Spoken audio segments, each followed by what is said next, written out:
সাম্প্রতিক সময়ে ইন্টারনেটে একটি ভিডিও ব্যাপকভাবে ভাইরাল হয়েছে।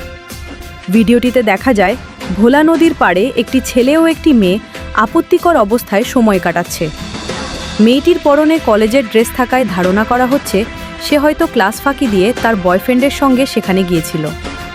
ভিডিওটি প্রকাশ হওয়ার পর সামাজিক যোগাযোগ মাধ্যমে ব্যাপক প্রতিক্রিয়া দেখা গেছে। কেউ এই ঘটনায় বিস্ময় প্রকাশ করছেন, আবার কেউ কঠোর সমালোচনা করছেন। অনেকেই বিভিন্ন ধরনের মন্তব্য করে নিজেদের মতামত তুলে ধরছেন। এ ধরনের ঘটনা আমাদের সমাজের জন্য একটি গুরুত্বপূর্ণ সতর্কবার্তা।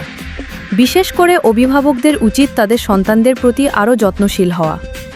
সন্তানরা স্কুল বা কলেজে যাওয়ার পর তারা কি করছে, কোথায় যাচ্ছে, এসব বিষয়ে খোঁজখবর রাখা অত্যন্ত জরুরি।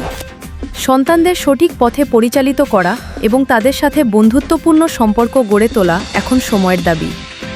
সচেতনতা এবং দায়িত্বশীলতা বাড়াতে সবাইকে এগিয়ে আসতে হবে। তাই সকল মা-বাবা ও অভিভাবকদের প্রতি অনুরোধ, আপনার সন্তানের দিকে খেয়াল রাখুন, সচেতন থাকুন এবং এ ধরনের ঘটনা থেকে শিক্ষা গ্রহণ করুন।